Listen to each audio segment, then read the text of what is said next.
Hello and welcome back. In this segment we're going to talk about interfaces.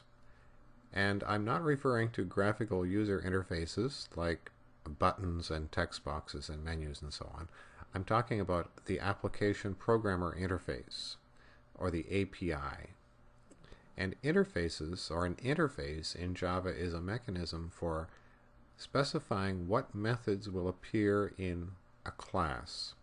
It's a little bit too complicated to talk about it in the abstract, so we're going to start by reviewing what we did in the last one about abstract methods, and then abstract classes and methods, and then we'll use that to ease into how interfaces are provided as a mechanism in Java. So remember that abstract classes. An abstract class is a class that has one or more abstract methods. And you can't make an instance of an abstract class, but abstract classes still have data and methods, concrete methods, constructor methods, toString methods, and so on. So an abstract class could be one that is a normal looking class that has one method in it that's not defined. You'll recall that abstract classes impose something on the subclasses. What they impose is that the subclasses provide an implementation of the methods that are abstract. So the abstract methods are overridden in the subclass with a concrete method, a method that has braces and some functionality. So the name of an abstract class is still used as a compile time type. So although you never have an instance of an abstract class, you can have a compile time type. For example, a parameters data type could be the name of an abstract class, and then you can pass in an object which is one of those abstract things. I'm going to say that sentence again.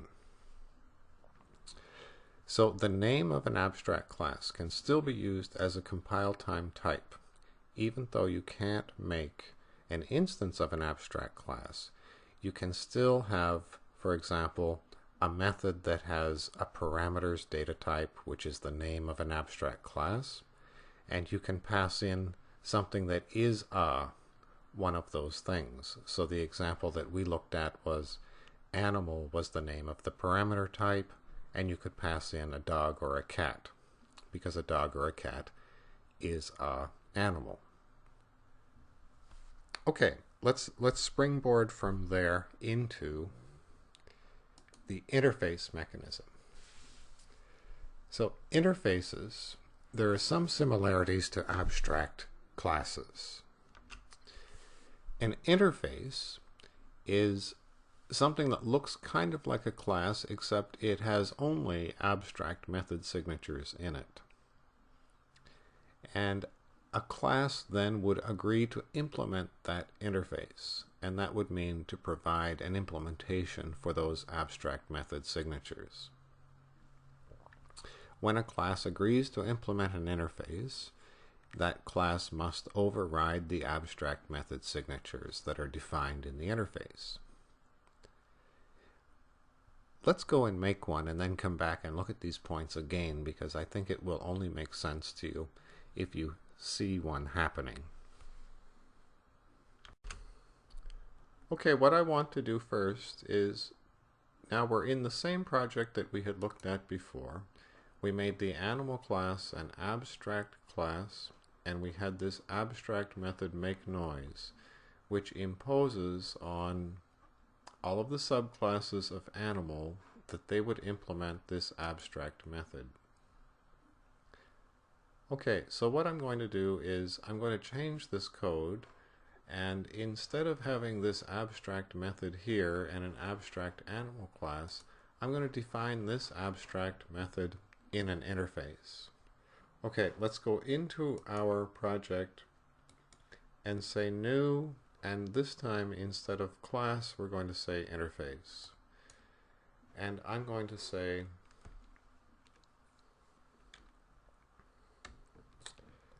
I'm going to make an interface called noisy.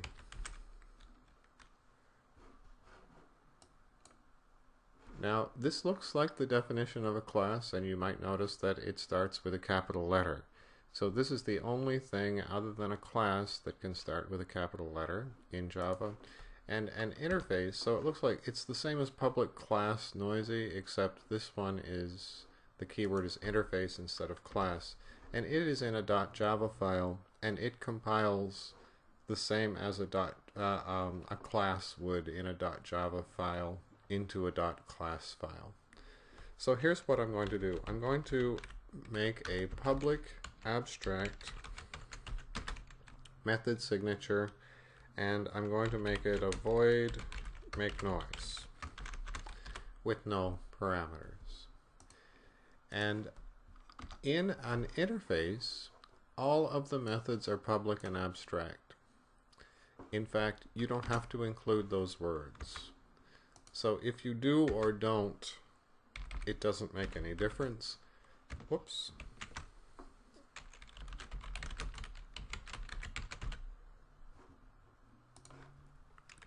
You cannot make them private. That wouldn't make sense.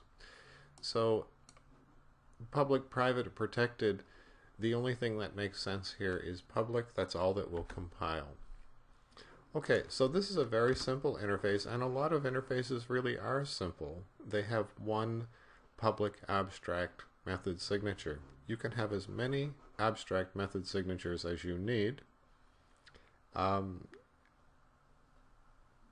but you can't have any functionality, meaning you can't have any concrete methods, no braces on your methods, and you cannot have any instance variables. So you don't ever make an instance of an interface. That's it. That's what you can do in an interface. So now let's go and use it. I'm going to undo this abstract class. So I'm going to say that the animal class is not abstract anymore. But what I am going to say is that the animal class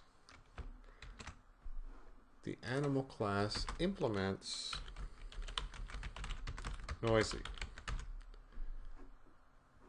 Okay, so here's a new keyword for you, implements, and then a name of an interface. And it doesn't compile yet because the type animal must implement the inherited. Okay, so we agreed to implement the noisy interface, but we haven't done it.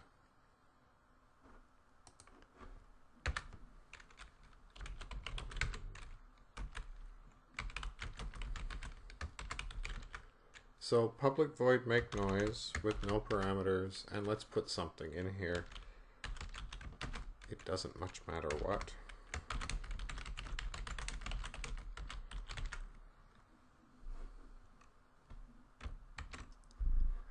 So here's what we've done. We have implemented the interface by overriding the methods that were defined, the abstract methods that were defined in the interface. It's really that simple as the mechanism goes, and you're probably sitting there saying, why would we be doing that?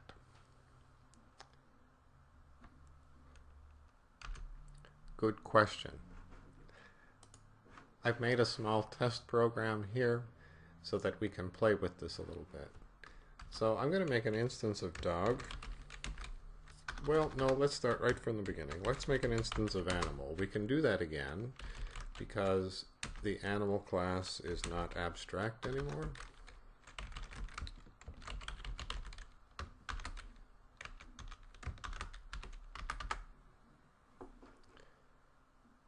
And if we type pet dot make noise should pop up, and it does because it is a method that's defined in the animal.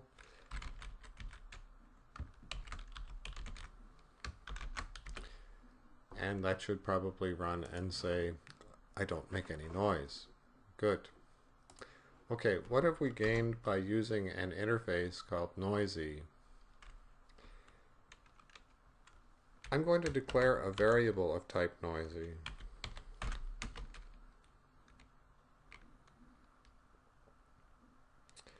A noisy thing. Okay, it's a reference variable. That means it's going to refer to an object of some type. And the question is, what kind of an object can we assign to this reference variable? How about an animal? Can we do that? Yes, we can. So this is a compile time type only. The name of an interface is used as a compile time type. You never have an instance of an interface.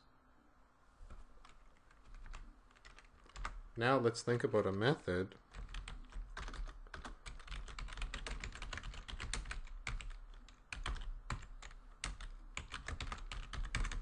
that takes an object of that type.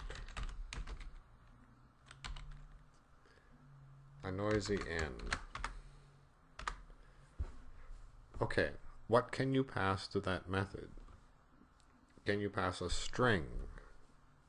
No, you cannot, because string is not from a class that implements the noisy interface. Can you pass an animal? Well, yes, you can. Do stuff, pass in pet. And when you're in here, what is available to the object, what is available to you, the programmer, from the object that was passed in? If I say n dot, what pops up? Make noise. Well, how does Eclipse know that the object passed in will have a make noise method? It knows that because anything that can be assigned to a noisy compile time type must have implemented the noisy interface. And that means that the object passed in will have a make noise method. This is not an inheritance relationship. So classes that implement the noisy interface don't have to be related by inheritance.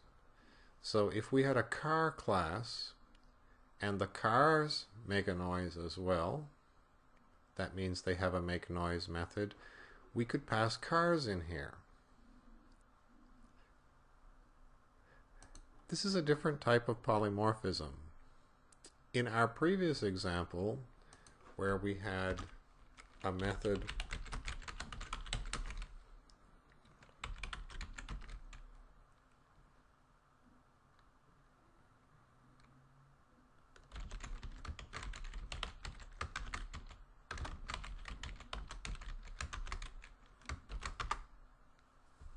this method takes anything that is an animal, and there is a kind of polymorphism going on here.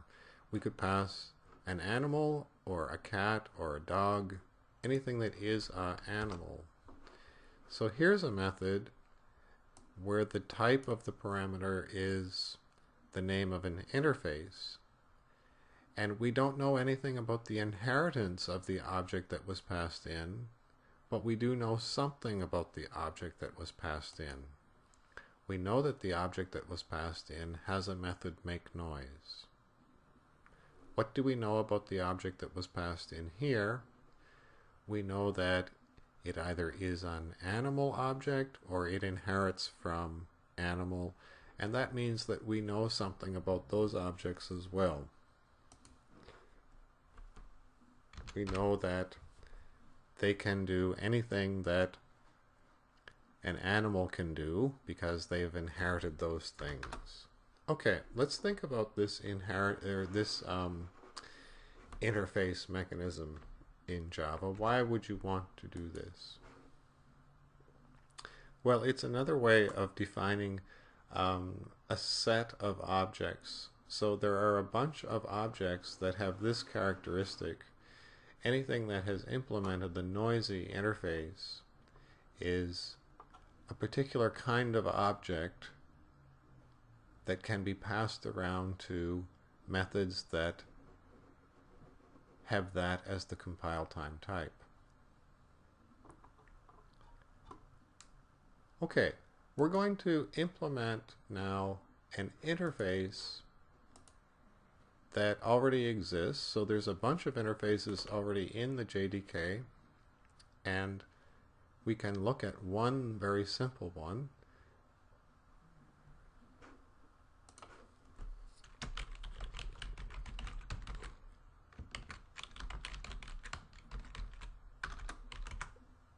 Called comparable. So the comparable interface, you can say comparable if you want to, would allow us to compare objects of type dog to each other. Remember the equals method. This allows us to compare objects of type dog to each other and return true or false. But the comparable interface defines an abstract method signature that requires us to override a method that looks like this. Public int compare to, and you have to spell it right. Compare to, and it takes an object.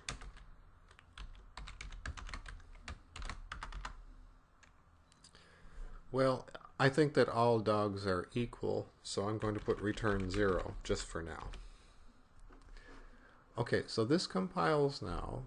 The comparable interface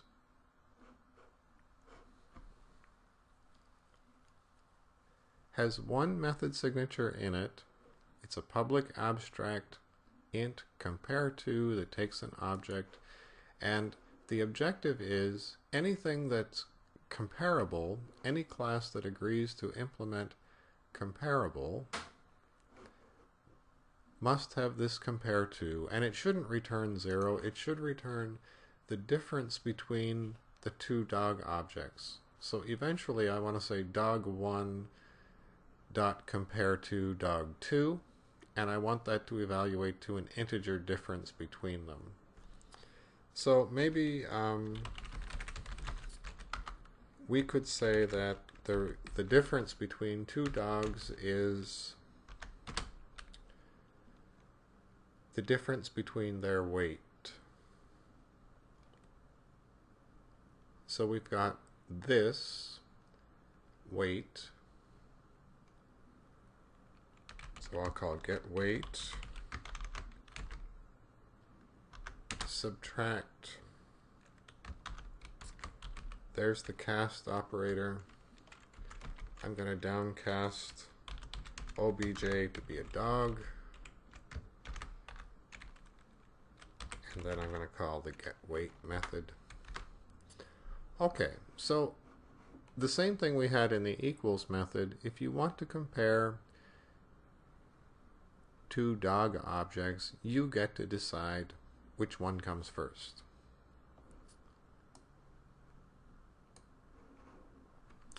There's a relationship between the compare to method and the equals method.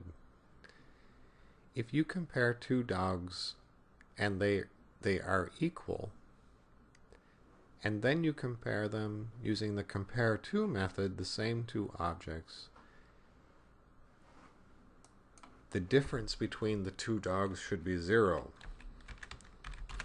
Does that make sense? If two dogs are equal, their difference is 0. And if their difference is 0, the two dogs are equal. So it's expected that if you implement the comparable interface, you should also make sure that this is in sync with your equals method. If you compared the names of the dogs in your equals method, then your compare to method should also compare the names of the dogs and somehow figure out a way of how to measure the difference between the two names. Well, the string class has a compare to method. There's a hint. Most classes will implement the compare to method when it makes sense that one of the objects would come before the other. The comparable interface is probably the most common one in Java. It has only one method signature in it, and you're pretty much expected to implement that if it's ever going to be interesting that one of the objects comes before the other. So if you have a bunch of these objects and you want to sort them,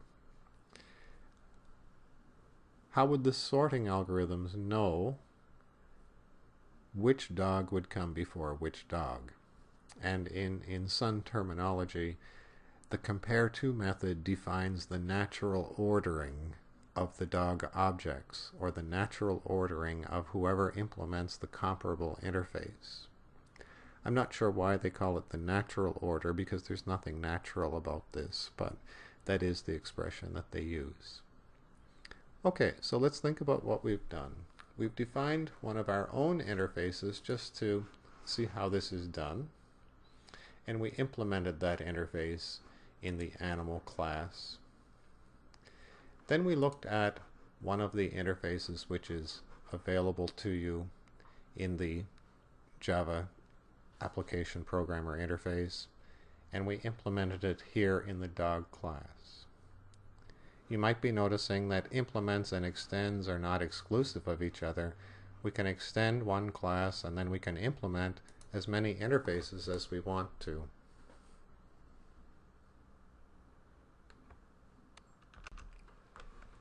So let's go back to test interface and think about how we could use objects that are of type comparable. So I'm going to make a couple of dogs. I'll do that without you having to watch. Just a second. Okay, so here are a couple of dogs, Max and Rover, and we have defined a method compare to in the dog class. So if we say max dot compare to Rover and print out what that returns, let's see what we get here. Minus 20, so Max weighs 20 pounds less than Rover, and if we do it the other way, if we say Rover dot compare to Max, I hope you're guessing that the answer would be 20, and this is one of the rules when you're implementing the comparable interface. It's called a contract.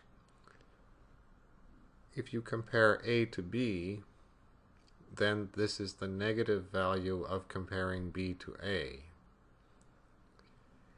And if you compare A to B with equals method and it returns true, then the compare to method should return 0. So think of it as the compare to method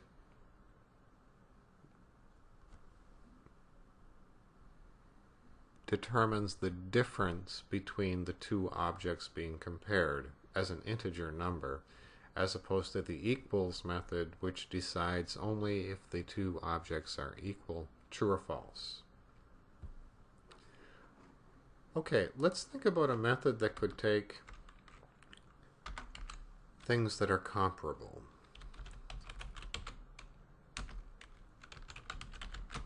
Public static Boolean, I'm going to call it bigger. No, even better. So we can say comparable object 1, comparable object 2.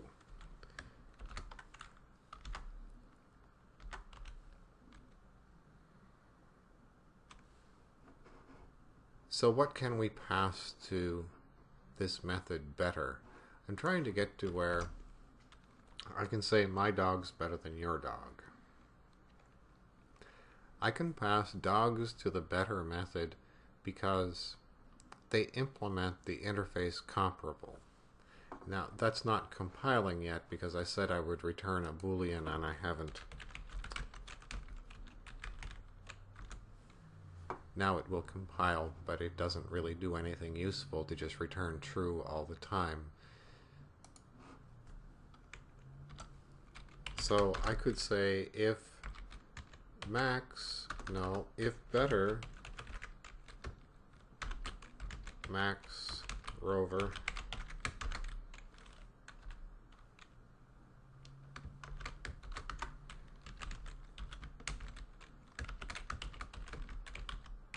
my dog's better.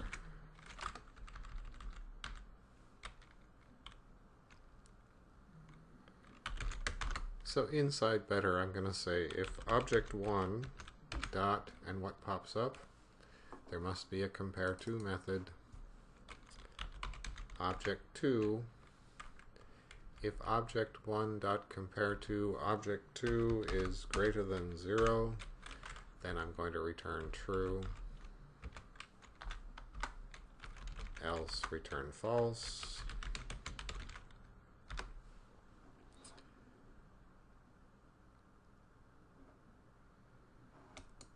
So what can be passed to this method?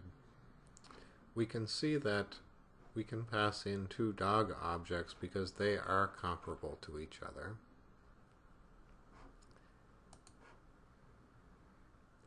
If we had two strings, could we pass in two strings here? Let's see if that'll compile.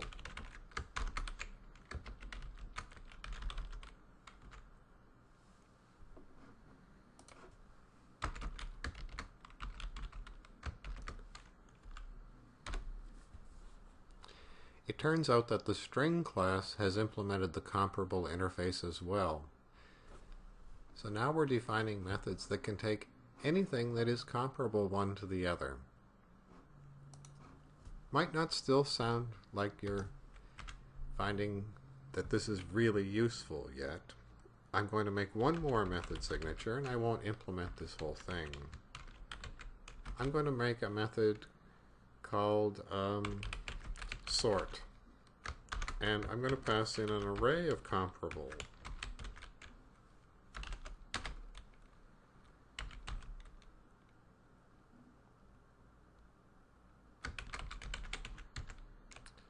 My comparable objects.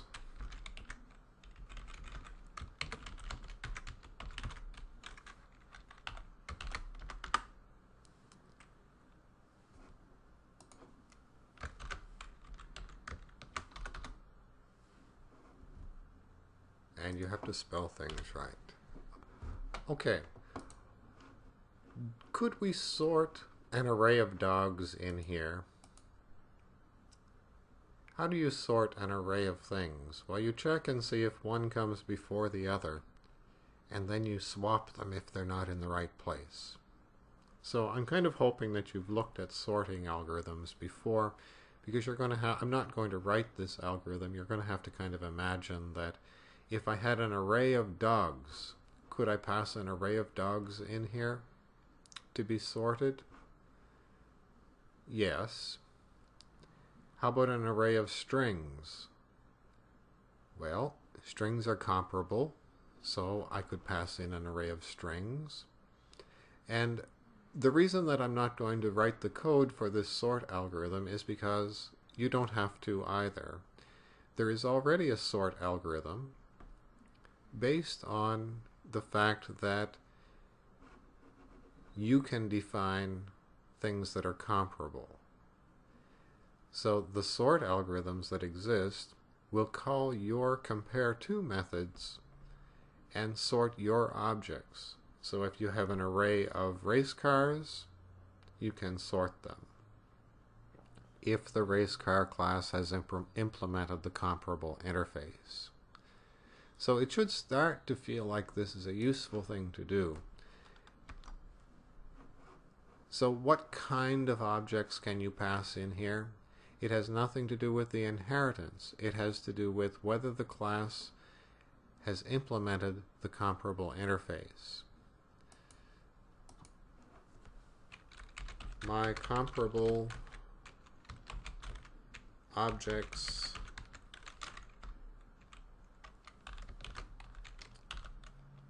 sub 0 dot, and what will pop up? The first one is compare to. So if you're passing in an array of dogs, an array of strings, an array of race cars, there will be a compare to method in the objects that are in the array. And we know that because we're using the name of the interface as the parameter's compile time data type.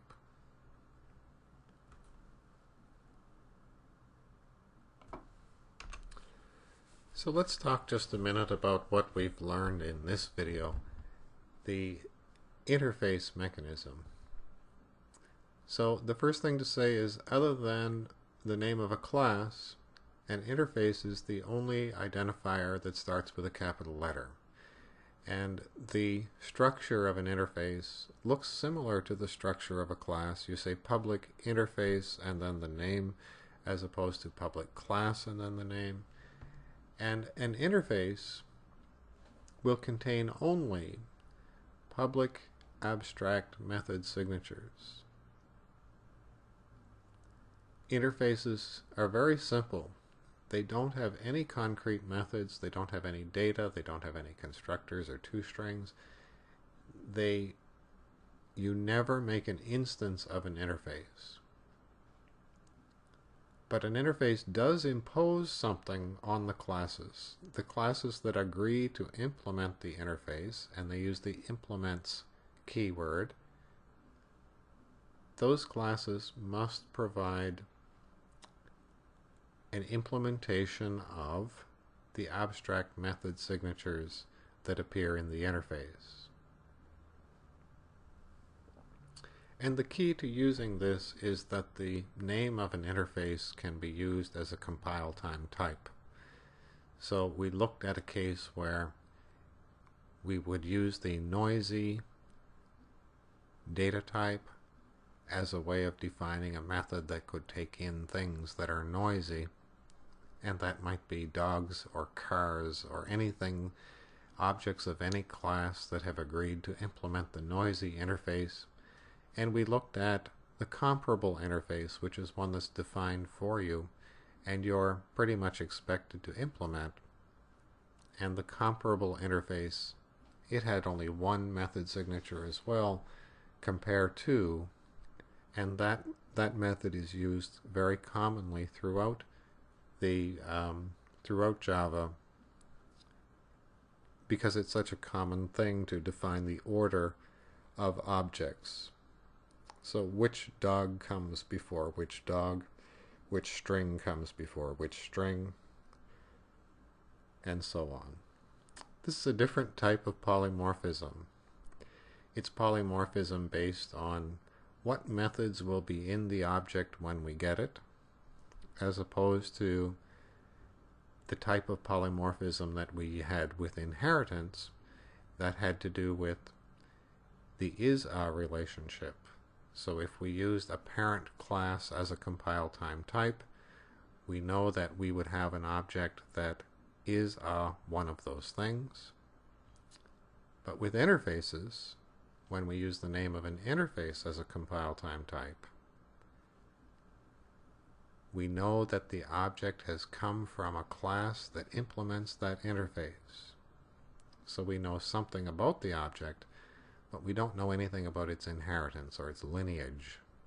We know only something about what methods are going to be in that object, and that's the methods that are defined in the interface. Well, this is an interesting mechanism, and the first time you see it, it takes you a couple of times to really believe that this will be a useful thing to do, but it is. So let's leave this one there, and I'll see you in the next video.